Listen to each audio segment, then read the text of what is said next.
I compose every day. It's like my favorite thing to do every day since I found my confidence back, Before that, I just paused for a long time. I stopped composing. I just play some piano every day.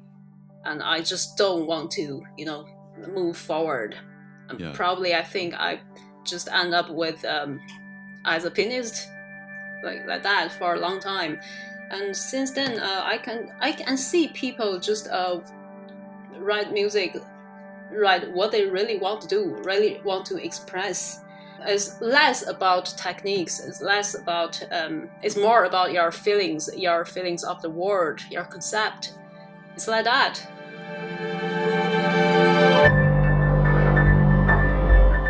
This is Music Maker with Tyler Kline, a podcast from Loose Leaf Transmissions.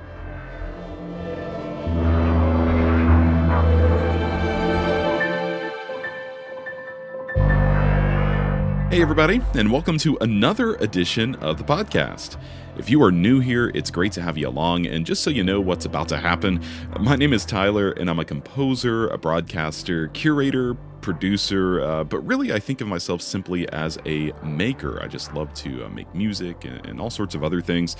And on this podcast, I sit down with other creative people to talk about their process, philosophies, and whatever else shapes who they are as artists. And if you've been listening for a while, thank you. It's always great to have you back. On this episode of Music Maker, I'm joined by Yue Song. Yue is a Chinese composer and pianist currently based in Dublin, Ireland. Her music spans opera, orchestra, chamber, solo, choral, and electronic works, and it's been performed around the world by groups like Crash Ensemble, ConTempo Quartet, and the National Symphony Orchestra of Ireland.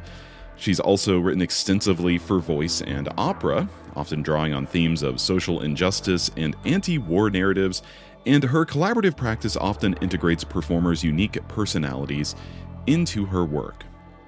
This conversation traces Yue's journey from studying composition in China, where she first learned theory and harmony in a fairly traditional context, to ultimately finding her voice as a composer after moving to Ireland.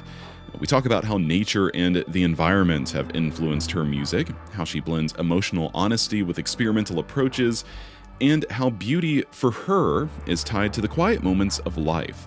We also explore her deepening interest in opera, her love for hidden musical references, and how collaboration has expanded her creative world.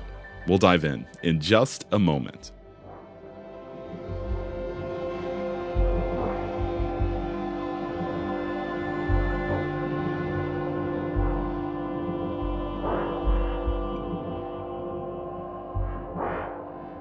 This show grows because of people like you, not some algorithm. So if something in today's conversation sparks something for you, the best way to support it is to follow the podcast and to share it with someone who'd get it too. You'll find links to subscribe, follow us on Instagram, or support on Patreon, all in the show notes or at looseleaftransmissions.com. Now, on to my conversation with Yue Song. Yue, it's so great to meet up with you again. And I have to say, before we get started, that you are one of my favorite composers making music today. I mean that sincerely. And I just want to say thank you for giving us a chance to get to know you and your work a little bit better today. Thank you so much. It's my honor. So I'd like to begin just kind of like with your background and kind of your story and artistic journey. And so as far back as you remember, or as far back as you are willing to share, I'm wondering what it would be your earliest artistic memory as a composer. As a composer, I believe it was back to my 16 years old. I just wrote some a short piece for piano, like in C minor. And I showed to my musicianship teacher, and he really he gave me a positive feedback, which really encouraged me to be a composer. I believe that was my first memory. So you grew up in China. Were Yeah. a lot of people around you, peers or like teachers or mentor figures, were a lot of people composing at that time? No, not really. I grew up with my like sister. My sister was she's a soprano and she can play the piano as well. That's the reason I started to learn piano. Like there is a piano in the house, so Mm. yeah, I should like learn some chords with my sister, and after that I just for a long time I just learned piano. What was it that inspired you to compose your first piece? I mean, you're playing piano for most of your life at that point, I imagine. Was it just like you were improvising, or I mean, what can you walk us through that a little bit? Oh, sure, yeah. Well, I like to watch like Toonies. Like I sometimes like to copy their background music on the piano, or do some improvise. I didn't know that was improvise, and until I got a chance to learn some theory from my the teacher, the musicianship teacher, and he said, okay, this is chord, this is like melody, and like a piece is a combination of these kind of things, theories and some of your feelings for life, and you can just combine them together. And yeah, I just started to do some improvise on the piano first, and after that I just find some lyrics to like compose for the vocal, and that was my earliest memory. So you were like working a lot with your sister then. If you were kind of gravitating towards vocal and piano writing, were you composing pieces or, even songs to perform together with your sister?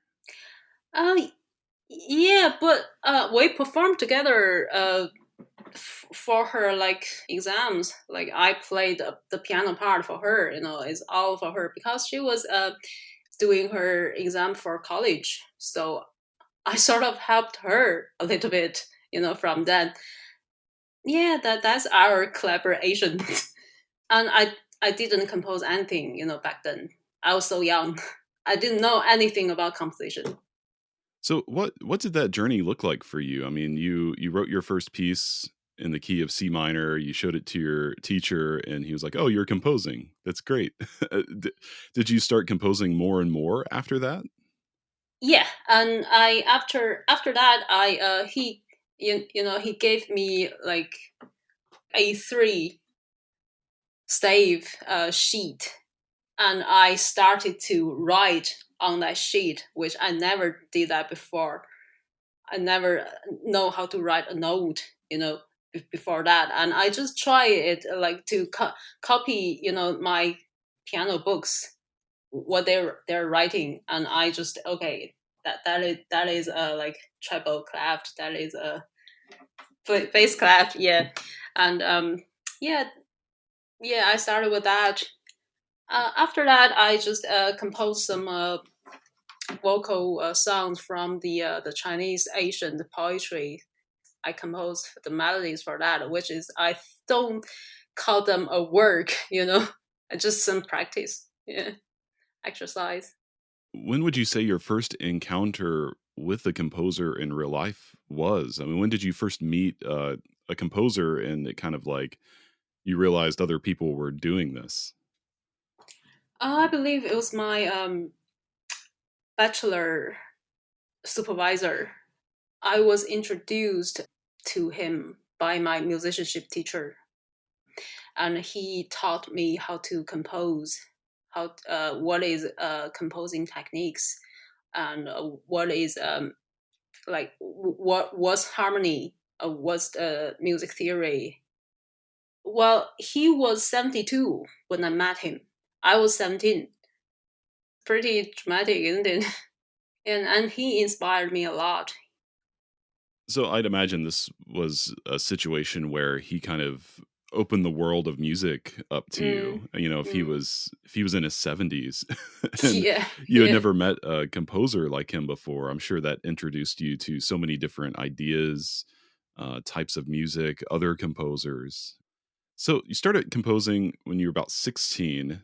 Within a year or two, you began university and you were starting to compose more, you were learning more about the world of composition. Can you kind of and I'm going to skip ahead a little bit here. This is in China and you are currently in Ireland. So can you kind of connect the dots for us, so to speak, and kind of describe your creative journey from then until now? Do you feel like it was more of a conventional path, or do you feel like it was kind of unexpected in a lot of ways?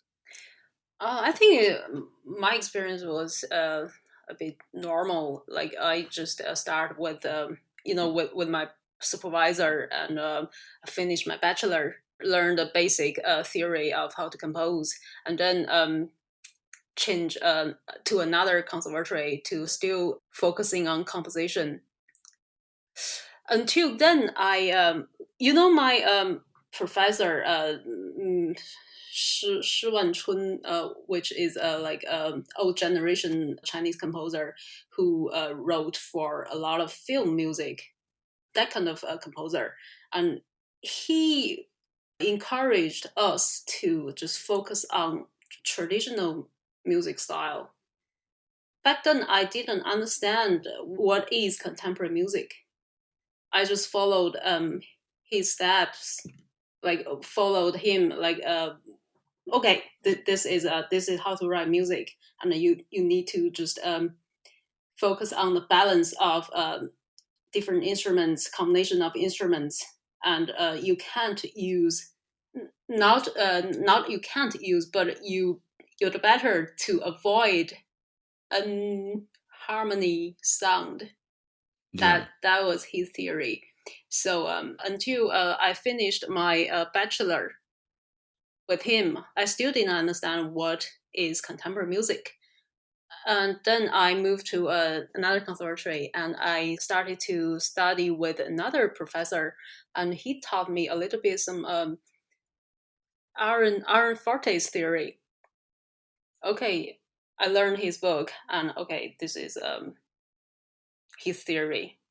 And I started to learn a bit and started to get what contemporary music is.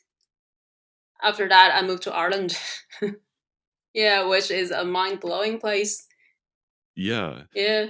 Well, it's so interesting to me because the way you're talking about the, I guess we'll call it the foundation um of your music. I mean, it seems very much rooted in music theory, theoretical concepts maybe, and then this kind of element of traditional Chinese music, or whatever that might have been at that point.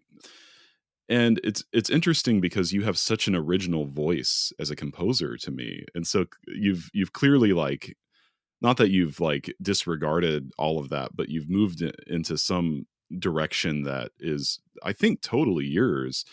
I mean, was there a moment where you kind of realize, like, okay, all of this theory, all of this stuff I've learned up until this point, it's helpful, but now I want to like do this more experimental or more original sort of work? Mm. I don't know the exact moment, but I'd say after I moved to Ireland, I learned some music from other composers, contemporary musicians, and I saw the way they work and how they collaborated with each other. And I sort of get the idea how it works, to like compose, to create music, or Yeah. yeah, different art forms together, to combine them together. Well, I think it's from them after I moved to Ireland, I'd say. Yeah, because um, the point I think probably is at the point I found my confidence. For a long time, when I was a student, I like what I said to you, I didn't understand what is contemporary music, and I just so unconfident to write anything.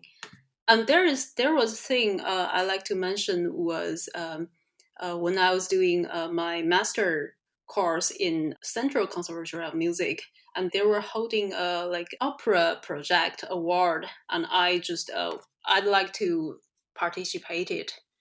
I just you know writing something that I wanted to write, and I didn't have any clue how to write for an opera, and they just select me, and they sort of build on my confidence. Yeah, Yeah, I love that. And it's I feel like I don't know, I've met so many different composers, and we don't talk very often about this idea of like having confidence in yourself, yeah, but I think obviously that's an important component, and it makes me wonder like how do you keep going as a or as a creative person, without confidence, and then to suddenly be like, have that confidence, what was that like? oh, it feels amazing. Yeah, it feels amazing. Like for now, I sort of I compose every day, and I it's like my like the most my favorite thing to do every day since I found my confidence back. Before that, I just paused for a long time. I stop composing. I just play some piano every day, and I just don't want to move forward. Yeah. Probably, I think I just end up with as a pianist like that for a long time. And since then, I can see people just write music, write what they really want to do, really want to express. It's nothing. It's less about techniques. It's less about. It's more about your feelings of the world, your concept. It's like that. I feel like I had almost like an opposite experience in my artistic journey, in that when I started university, I was composing, but there was no composition teacher. So that I feel like allowed me to find my voice as a composer, because I didn't know what I was doing. And then I went to my master's, and I learned about all these different things, and it was actually kind of intimidating. It kind of like messed me up kind of for a little bit. And then I feel like I'm just now, that was 10 years ago.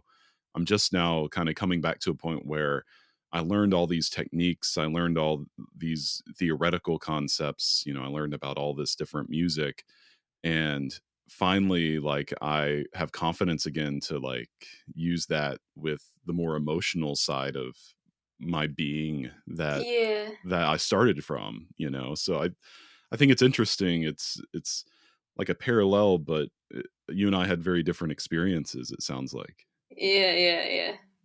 So you're in Ireland now. I mean, to me, you're a pianist. You identify as a pianist, but I see you totally as a composer, and you're doing all this great compositional work in Ireland. I mean, at what point did you realize or know that you wanted to pursue composition as a career, or felt that you could?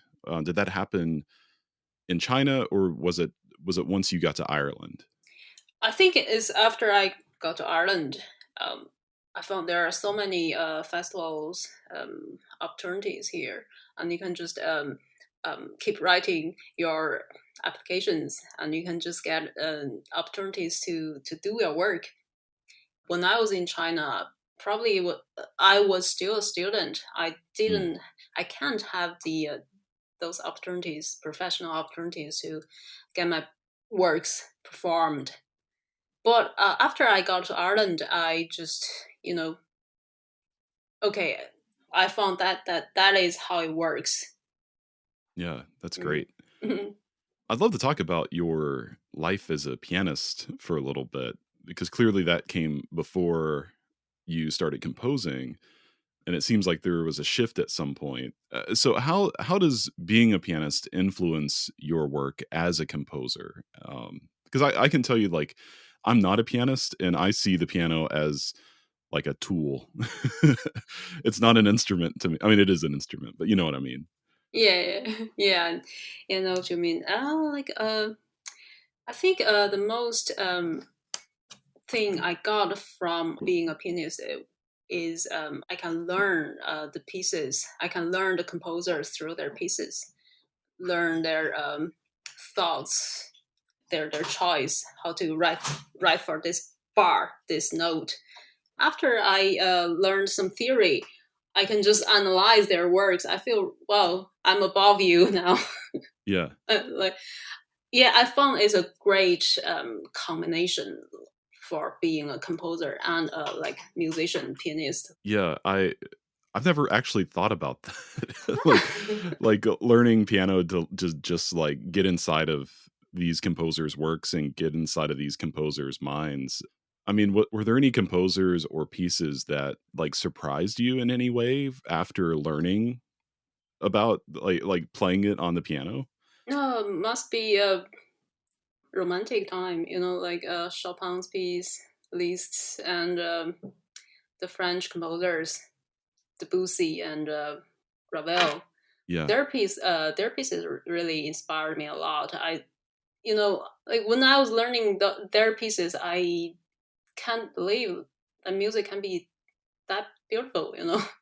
Yeah, and I think those, especially like the French impressionist composers you're Exactly. talking Yeah. about, it's like the color and harmony Right. Yeah. um is what I always kind of come away with, and I totally hear that in your music Ah, now thanks that you now so that you mention much. it. Um and so on this kind of idea of pianism, I guess you could say, before we met up, you mentioned that that like practicing piano is a big part of your compositional process. Maybe is this what you're talking about, or do you play through your own music quite a bit on the piano?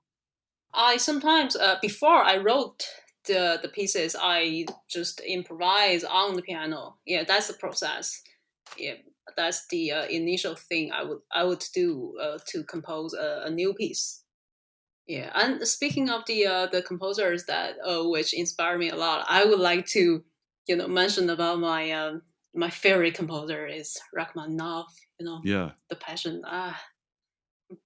Favorite one, and probably Tchaikovsky too.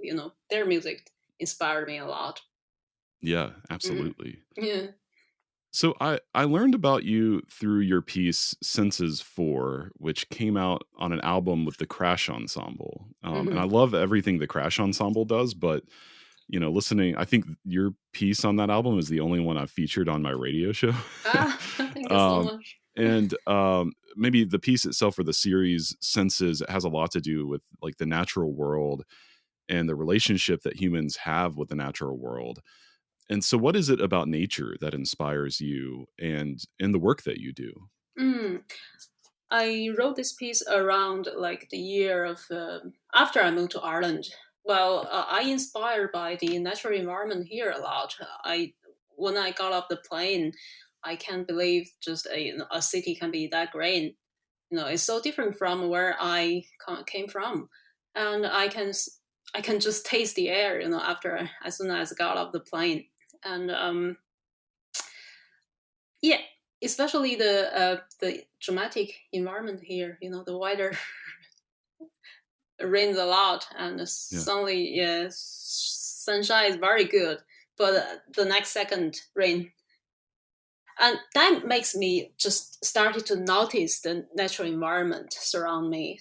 Where I came from was China mainland, like Beijing, that city. Every like mega city, is built up so well, buildings everywhere, and I just pay less attention on the natural environment around me because everywhere feels the same to me. Yeah, but after that, after I moved to Ireland, I just, you know, I hated it at beginning for, and then I just accept it. And then I just found, okay, this is another type of life. yeah. Yeah, and I started to like it now. There's so much to talk about with this because I've been to Ireland, of course. That's we met up in person last year, and I've been to Ireland a couple times recently. But I've also been in Beijing, and so I was in Beijing like in 2012 Oh wow, that's for a early. school Yeah. trip. So, but I still, I totally know what you're talking about because I don't hardly remember anything about Beijing because all of it is it's concrete. It's just a Yeah. giant city. Yeah. Whereas, Ireland, it's so diverse. Even though it's a small country, it's got like so much to see as in terms of nature and the weather. You're right. Like when you plan a trip to Ireland, it's even if you're there for just a few days, they say to plan for all four seasons. It could be windy True. Yeah. 1 minute, and then it could be sunny, and then it could start raining. And Yeah. um, funny enough, every time we go to Ireland, it's like beautiful sunny weather, and our friends tell us that we brought it with us. So, but I think I'm drawn to this piece so much because one, you evoke this natural world and kind of the intermingling of nature with human so eloquently and in your textures. I mean, we've talked a little bit about harmony and color and emotion a little bit. We'll talk about that a little bit more in a minute, but how do you see texture in your music? Because that's what like made me fall in love with this piece in Oh, particular. thanks. Texture. Which part you mean? I think like there's one part, it almost sounds like rain, kind of tinkling atmosphere with like the guitars playing these chords that kind of just float. I haven't listened to the piece in a couple months, but there's that, and then there's like some parts of it where it just seems like I can imagine like mushrooms growing Really? Wow. from like the way the ensemble is playing. I don't know how to describe, but maybe like you don't think, maybe it's totally intuitive. Oh no, no, it's exactly like well said. Yeah, in this piece, I was trying to imitate like plants growing, and for the second part is like human beings like get involved in this world, and they just learn so fast and build up the world so well. And for the next part, the ending part is like talking about the relationship between human beings and natural environment. Um, I didn't think too much about the texture. I was trying to imagine a picture, and I was trying to bring it, use sound to describe it in that piece. Do you feel like a lot of your music does that? I mean, like kind of tries to capture like a visual image of some kind? Yes. Well, my recent piece are like that.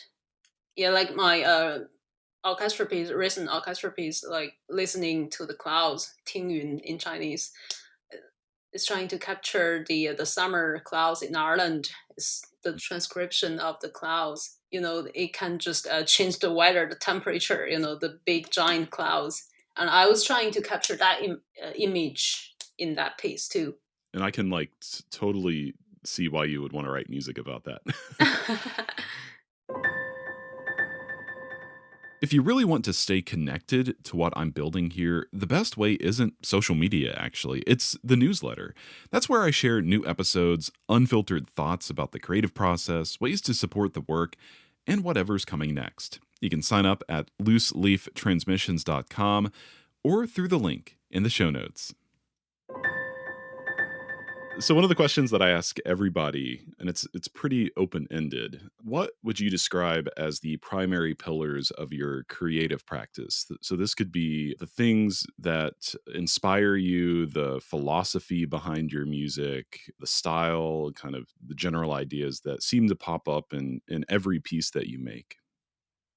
Well, for me, I usually start from a small feeling, like something I hear, I see, I sense, or some stories really inspired me. I just follow that, catch that feeling.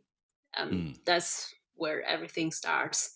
And secondly, I think is to experiment. I like to experiment, like trying different combinations, different timbre, and I think this kind of thing is the key to keep music alive. And the third one is what I just said is like I always like to imagine some visual scene and try to capture it with sound. I love what you have to say about experimentation, that experimentation is a way of keeping music alive, because I feel like there's a lot of composers out there who are experimental, but without that level of intention. You know what I mean? It's like they just do weird stuff for the sake of Oh, weird stuff. Whereas, this idea of like keeping music alive. I mean, I feel like, correct me if I'm wrong, it kind of feels like you're talking about it on like an art form level. It's not just your music. It's like all music. And I feel like that's a really important thing for composers to think mm. about, Yeah, yeah. when they do start to like incorporate experimental techniques or harmony or rhythm, or it's like, why are we doing this? And I love the idea of like doing it to keep it alive. Thanks. Yeah. Yeah, it's their choices. Yeah. Yeah. Yeah, we choose this. When did you start thinking about this idea of like experimentation to keep things alive? Did a particular person inspire that feeling in you, or did a particular piece of music? I think I always thinking like this way. Like first of all, music is something with sound with your ears. I'm open with any kind of art forms. You know what I mean? Like a combination with visual arts, like theater too. But for me, the value of music is important. Yeah, you need to write something like as good as you can. As you know, you have to try your best to write music. Use the techniques. Use the theory that you learn. It's a basement. And you need to base on that thing. You know what I mean? You can't just work something just totally without them and say it's music, it's contemporary music. I don't think like that. So Like there needs to be like this certain level of uh yeah, like, it's yeah, I know. it's a I know. long way. Yeah, it's a long history. You need to respect the history.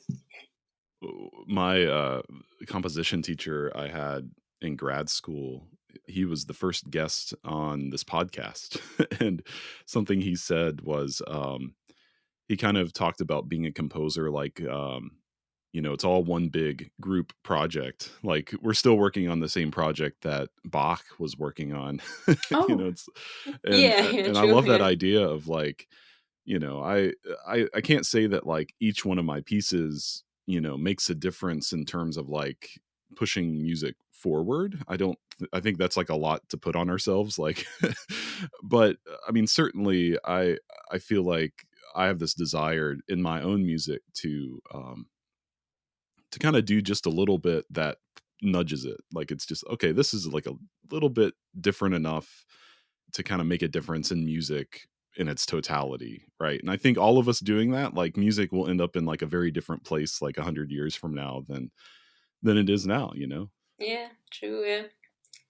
Yeah, probably you can do something like very different. Now you just some contemporary composers, but I would say that probably another art form related to music. I would say something like that. Yeah. Well, I love the way that you speak about music, whether it's in your program notes or just like just talking with you right now. And I hope it's fair to say that it seems like you view music and the world even through a kind of like a this poetic lens of beauty, which I'm very interested in. And so I'm wondering, what role does beauty, or even just a sense of beauty, play in your work, and how do you convey your idea of beauty through music? Because beauty, of course, is subjective, right? Yeah, yeah, true. Yeah, yeah. It's like changeable too, and it's very personal thing. So I think to me, it's like the things that I can really resonate with, can really get in touch with. I believe it's that aspect. Like some stories that can really I read some stories that are really moved by the story, and then I have a feeling of that, and then I can just express myself in my own way.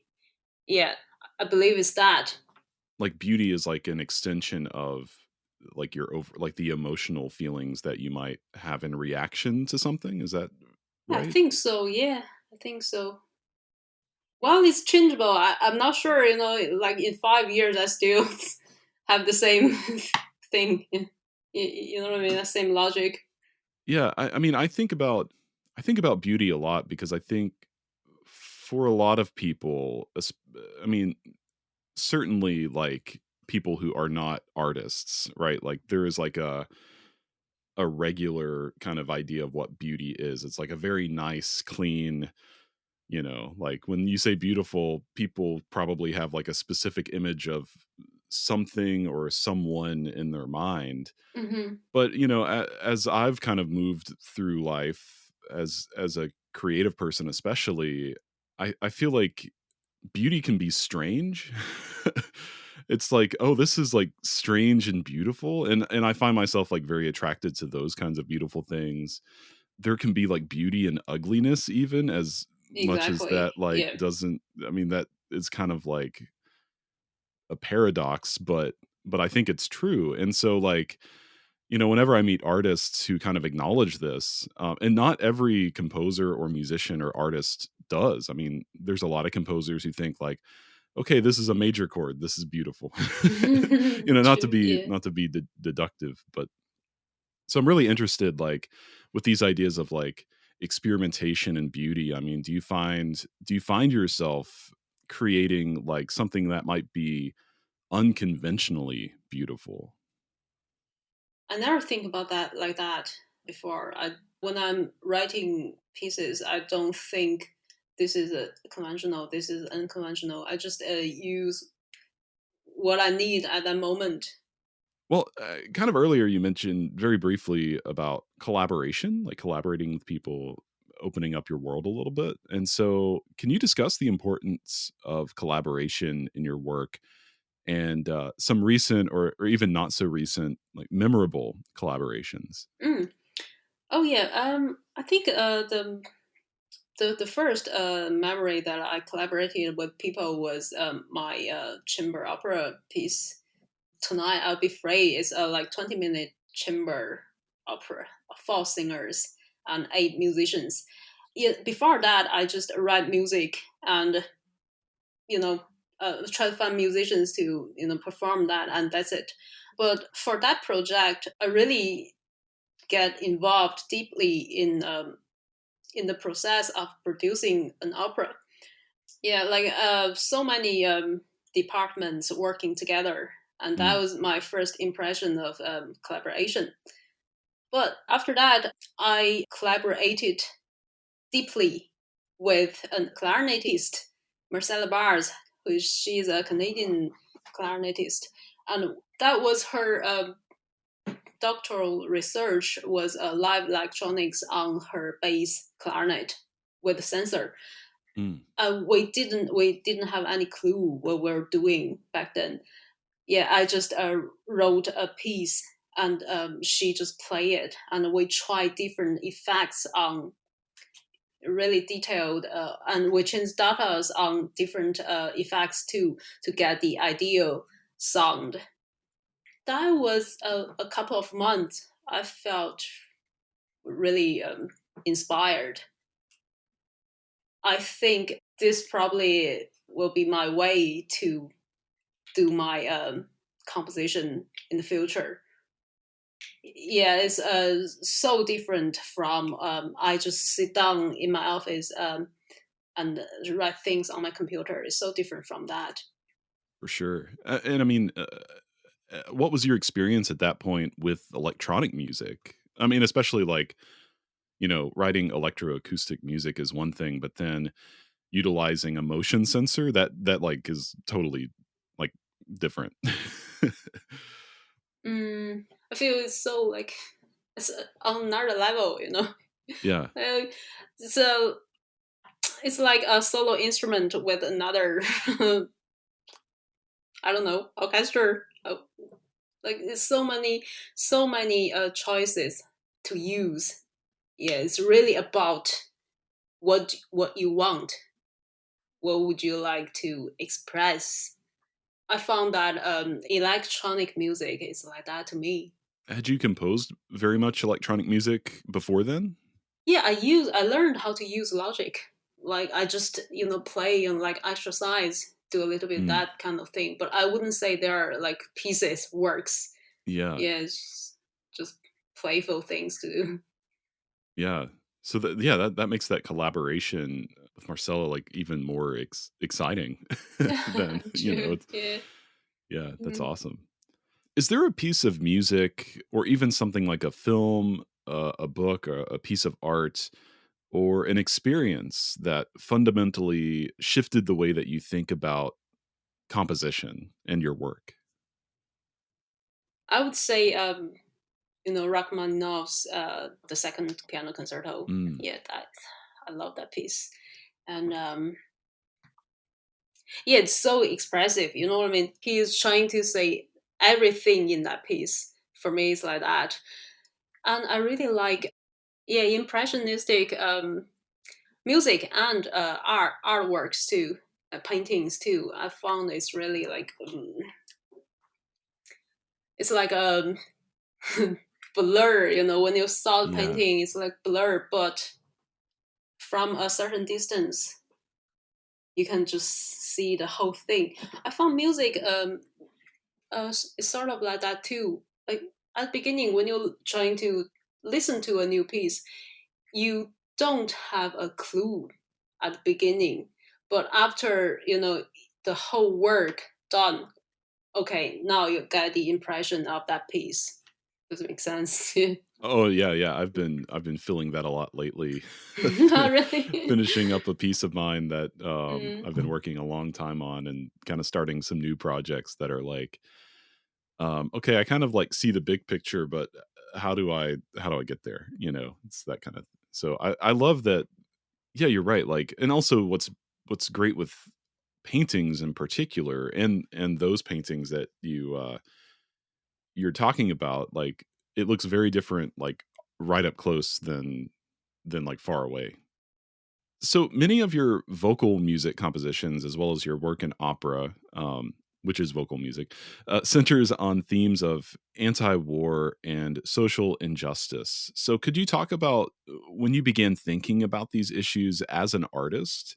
And was there any particular moment that sparked your desire to focus on this musically or otherwise, just like in other parts of your life?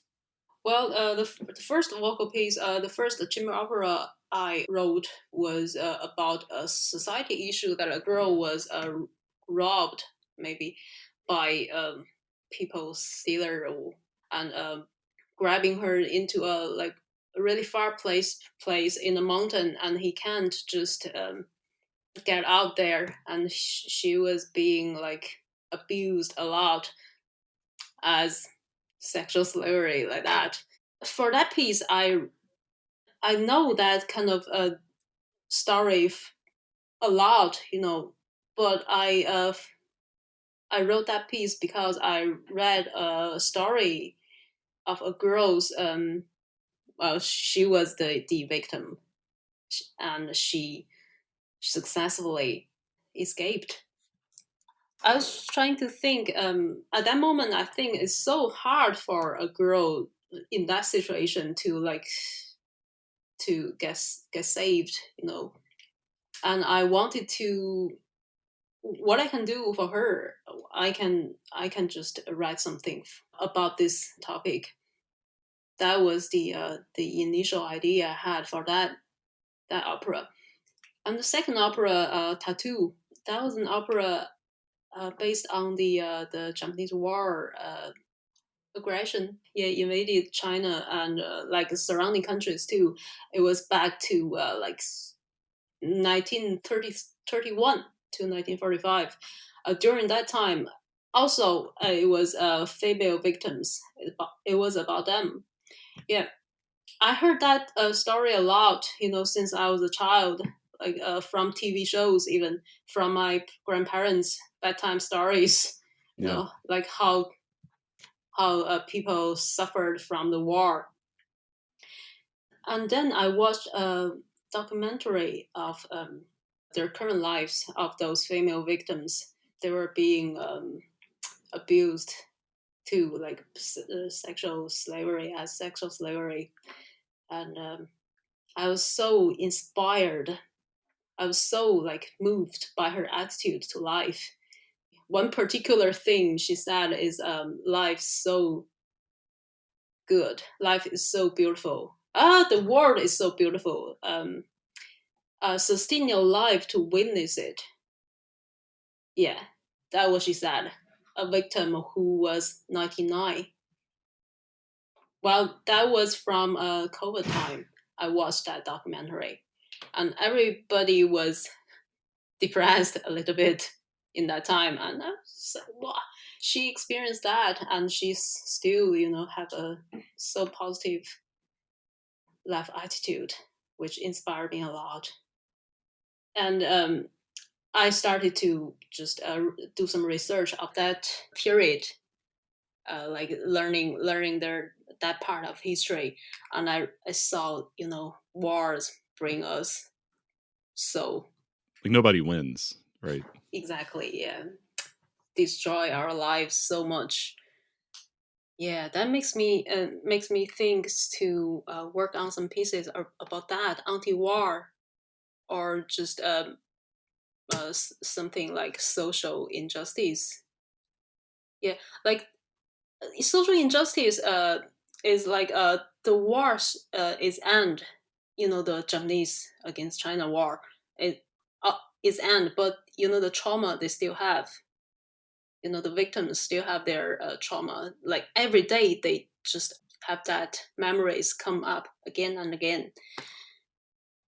How have audiences received these operas? What has the response been? Well, I never had a chance to perform the second opera, the tattoo one, but I got some some areas performed. People, yeah, people's audience said to me after concerts, they said that okay, now they know that part of the history, which made me think, okay, it's worth to do it. Yeah, I've talked with some composers on this podcast before who highlight like really challenging subject matter in their work, such as this. And what I always come back to is, you know, uh, art has this ability to open people up to the and like maybe it's easier to digest and learn about these things through art than just like reading a book or watching a documentary. And so I think it's really important the work that you're doing in this vein to kind of highlight these stories. I mean, do you feel like this is something that you're going to continue to do? And do you feel like it will always kind of center around maybe women in particular, or just generally be anti-war moving Mm, forward? probably both. When I was trying to do the two operas, I didn't stand on I want to do something for women, for female, but you know the truth is, the victims are all female. Yes, and like anti-war is something I would like to do for a long time. Yeah, especially now. Yeah. Yeah, yeah. Like a recent piece, choir piece that I wrote was anti-war too. But the lyrics that I selected was from ancient poems from Tang Dynasty, Chinese dynasty.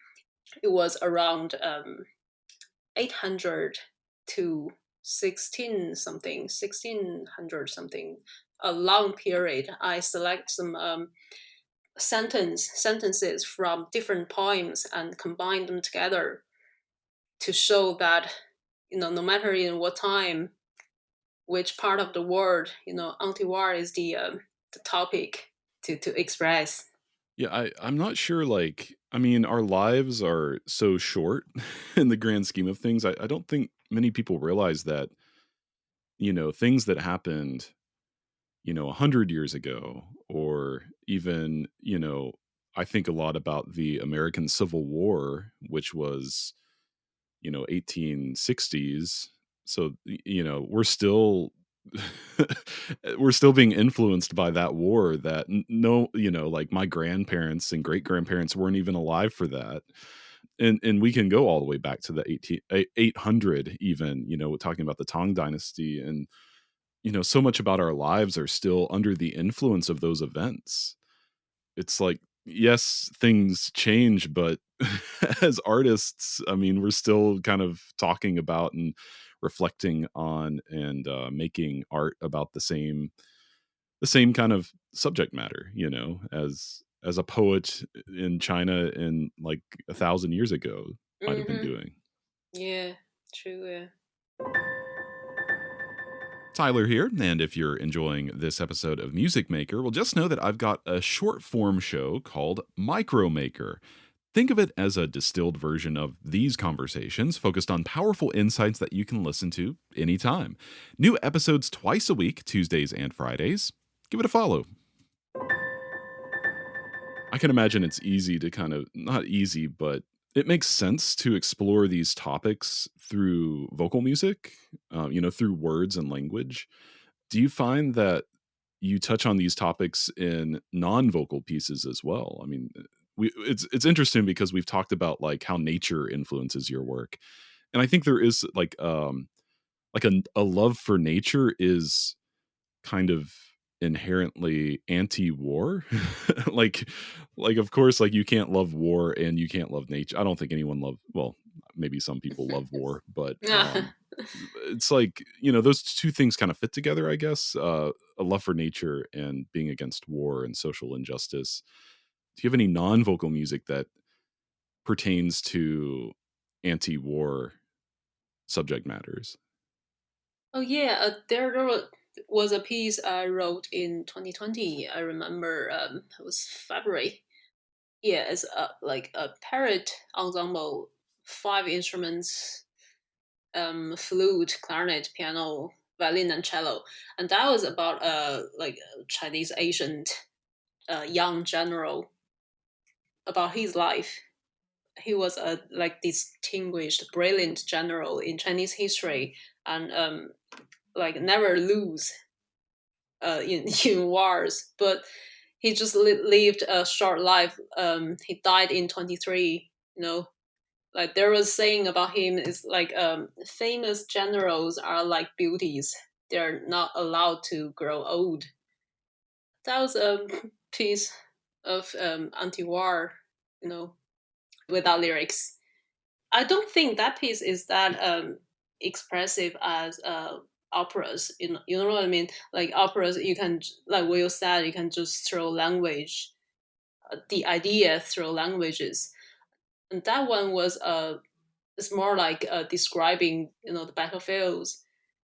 On the subject of opera, I you know I don't talk too often with composers who write operas. I'm not particularly interested in opera, writing an opera, but that might change, of course. I hear that once you write one, you like just want to keep writing more. I mean, kind of taking a step back from the subject matter.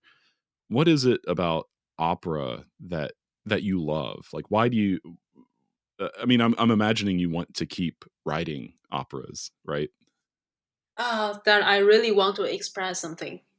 I really like touched by somebody's stories, somebody's life experiences, and I found that only use instruments are not enough. I have to use some lyrics, some vocal sound related to vocal. Like I found vocal, like human's voice can be really expressive, in some way, can be like really emotional sometimes. Probably for that kind of thing, that kind of topic, I would like to choose to write an opera, but it's so hard to get it performed. Opera Yeah. performs so many work to do. Still trying. Do you often write your own libretto, or do you I work with a do. libretto? Yeah. Yeah, I do write my own libretto. At the beginning, I can't find any. I don't know any librettist for I was only a student and I didn't know, I don't have money to pay for to invite somebody can do that. I just try to write by myself, and it worked. And then for the second one, I just wrote a longer one, like 90 minutes opera, a longer libretto, and try to fix the storyline, try to think about the scenes, how to you know I was thinking about something about the stage design. I was thinking about that. When I was writing the music part, I sometimes had already had some ideas of the stage design, the way that performers, how to perform this part, how they collaborate together. Yeah, I found this very attractive at that point. Do you have plans for more operas? I do, actually, I do. Yeah, yeah, but the reality is so hard. Yeah. uh, So, shifting gears a little bit, maybe quite a bit. Before we met up, I asked you if there was anything you have realized or learned about yourself as an artist, and you wrote to me and said, and this is I'm quoting you because I love it. Amidst the shifting winds of the world, treasure the quiet moments of daily life. I'd love to talk more about this. You're kind of laughing, but I really love this sentiment because I feel like maybe the older I get, or just like how crazy everything is in yeah, the world, exactly. Yeah. it's like I feel like I have to ground myself and really seek solitude. So I'd love to hear like more of your thoughts about this and how you're handling this in your life. Yeah, I laugh because I'm not sure it was proper English. Oh no, it's beautiful actually. It's Thank like you so much. it's very poetic. uh, oh well, like we live in the world, in the big data time. Like every time, every day, we just get up every morning. We just received thousands of message. I mean, information. We just automatically received them. We don't have to, learn about them. And yeah, you can see how fast changing the world is now. But I would like to say sometimes like doing art can become a way to pause our life, to reflect and to like reconnect with people, with the world. Especially the things are happening now that makes me really want to cherish my daily life. The details, the beauties. That we sometimes can easily ignore. Yeah, it's like I don't know, like finding an appreciation for even the smallest things in our lives. Do you feel like this shows up in your music at all? Probably my pieces about the natural environment. Yeah, it's such as the senses series. I think that's probably the beginning. I started to notice my surrounding environment, my daily life. Mm. Yeah, I think for deeply, it's like I just find myself more. Like I listen to myself more. It's like that for me. Yeah. So, getting into my final kind of set of questions, these are questions that I ask everybody, and I'm always interested to see how people answer because they can be like very different or very much the same. So, I'll kind of start with asking you, what do you think that you'd be doing artistically or otherwise? So, if you weren't composing, if you didn't do music, what do you think you'd be doing? um, that's a good one. Can I say like some, not only one? Sure, yeah. Well, when I was little, I wanted to be a pilot. Oh, Well, awesome. sorry. Well, Well, then I think I probably just I learned I since I learned I started to learn the piano. I think it is probably my I don't know how to say just can give me more scores for my like entrance exam of college. Mm, I was thinking like that. I thought I can be a like doctor because my is a doctor and my grandparents both are they are doctor. They work in the same hospital. I thought probably I just end up with that, being a doctor, and it's a lot of work to do. And I just grew up in the hospital. I lived in the area, and after school, I just went to the hospital and play around there. And then my musicianship teacher encouraged me to be a composer, and I found it. He said to me, "You can, someday you can play your own music." And I said, "Oh, that's a good idea." And I just changed my way, changed my direction. And now I think probably I wanted to be a cook, a therapist, things like that. I found it's really a good way to just get connected with life. for sure. I think that's interesting given your inclination to do like these operas and around the themes of like social injustice. I feel like there's like a healing of sorts Yeah, yeah, there, exactly. Yeah, yeah, and that's what therapy is. It's like kind yeah. of healing. Past So love. yeah. What would you like to be? Oh, what would I like to be? When I was really young, I wanted to be like a weatherman. Oh, cool. Yeah, that's good. I don't know. I was like, I haven't shared this with anyone before, publicly at least. But I was like terrified of thunderstorms when I was growing up, like tornadoes and cyclones and stuff. And so I think that like led me to learn a lot. Like anytime I'm like nervous about something or afraid of something, I just learn as much as I can about it, Oh, and that's then that great. kind Yeah. of fixes it. And then I can be like excited about it. So it's funny that you say pilot too, because I'm nervous like when I'm on a plane, and so I learned as much as I could about aviation and airplanes so that I could like go travel the world and not be afraid. Exactly. Yeah. The other thing that reminded me of is I have a friend who I went to college with. He's one of the best trombonists I've ever met. He has like a doctorate in trombone, and then after the age of 30, he just decided to go learn to be a pilot. And so now he's like flying jets. Wow. Awesome. So I don't know. Yeah. Never too late to start. Yeah, Yeah. but I Exactly. like I like composing the most. So. True. uh, Yeah. so what are you? This is like a new question I've started asking people, and it's been interesting to see what people say. What are you trying to get better at in your creative life right now?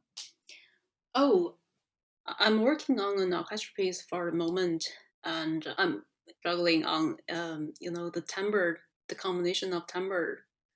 Yeah, things like that. Very detailed. Yeah, I want to improve myself on that part.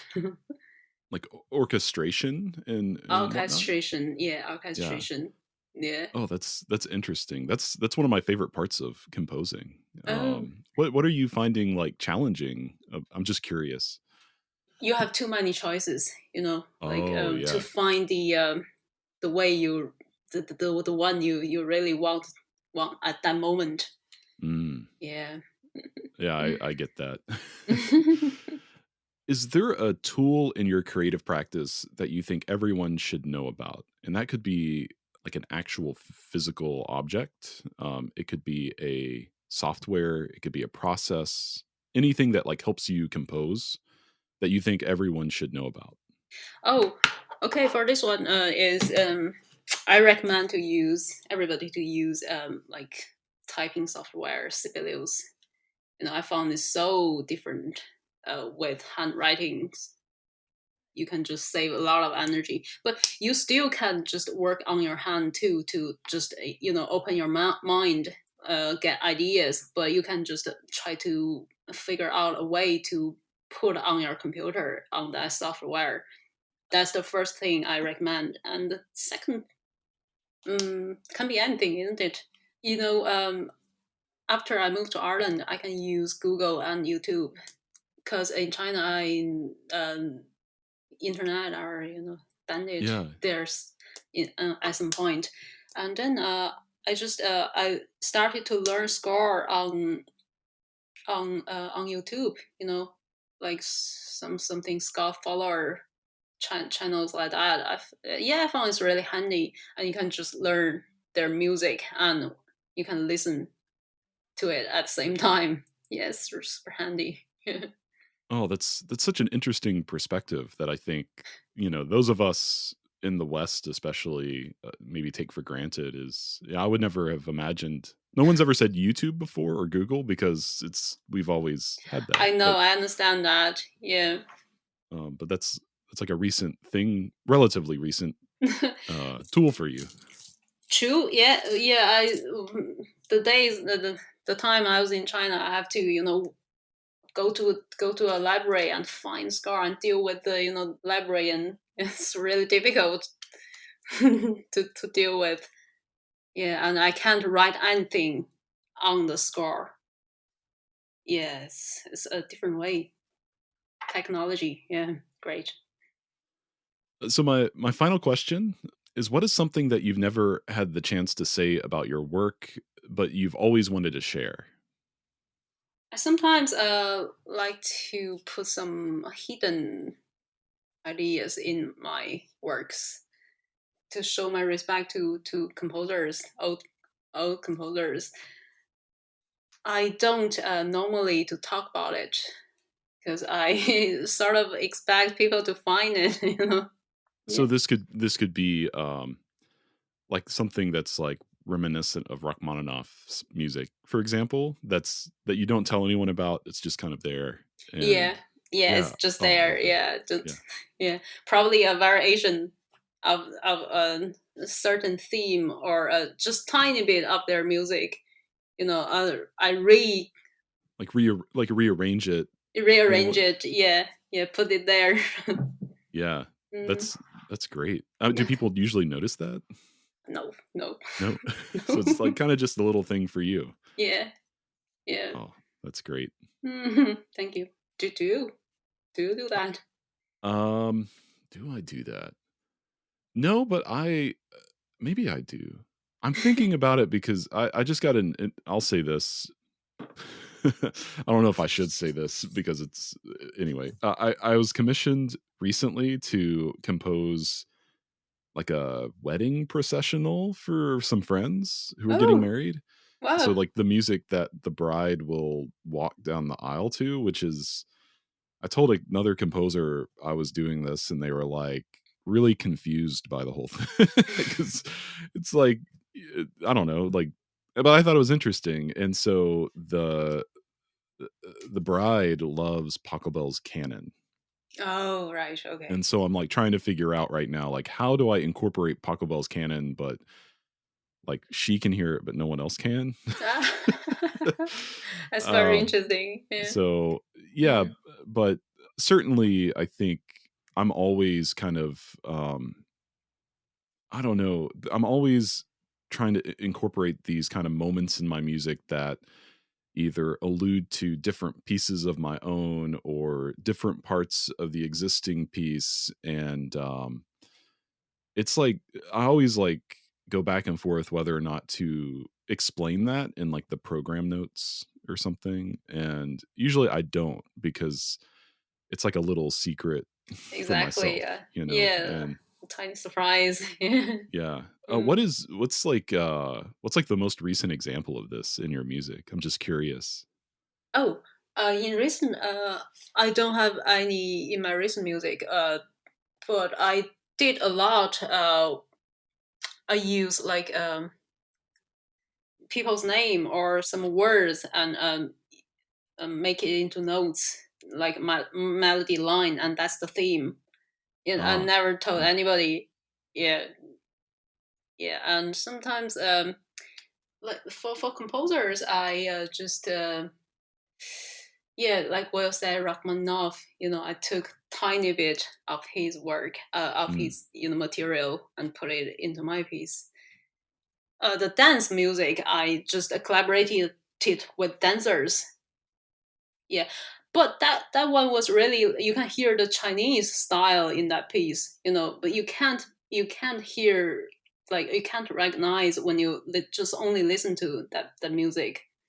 Oh, it's so interesting to me. Like, Hmm. because I mean, you read about composers through history, like Tchaikovsky would always have like hidden elements, and he Oh, would right. he would Yeah. like acknowledge like the nature of that in his Mm. music, but never tell anyone what it actually was. So Yeah. I don't know. I guess probably we all do that to a degree, and Yeah. always have. Yeah, I think it's a way too to write music, to make the music continuously.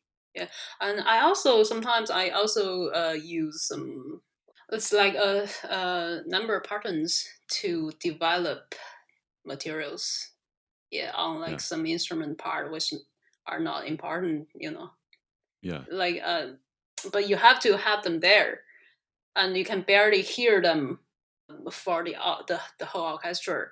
But yeah, I use some number of patterns to develop the materials to make it grow. But I was trying to avoid that the beat. Yeah. and I mean, like talking about these things, it makes me think about how so much of what we put into a piece, it might just be like tools for ourselves to finish the piece. Yeah, and exactly. and I think that's really what we're talking about is just little secret things, little you know mechanisms to help us get the music out that we want out. Well, Yue, it's always such a pleasure to talk with you. We had the one chance to talk like in person last year, and we've talked over email a few times. But I just love what you're doing, and I take every chance I can to like let people know that about you and your work. And so, just thanks so much for like your time today and giving us a chance to like get to know you a little better. Thank you so much, Tyler. I really appreciate you to have me here. Yeah, and I really enjoyed the conversation.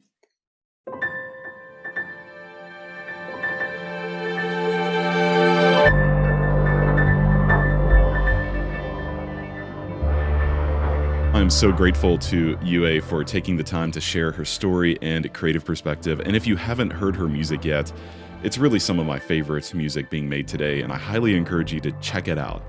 You can find more at yuesongmusic.com, and I'll have that link in the show notes as well. I'm Tyler Kline. Thanks as always for spending part of your day with me here on Music Maker. The show is produced by Loose Leaf Transmissions, made for all ears. You can explore more episodes and find out ways to support the podcast at looseleaftransmissions.com. And with that, I'll see you here next time.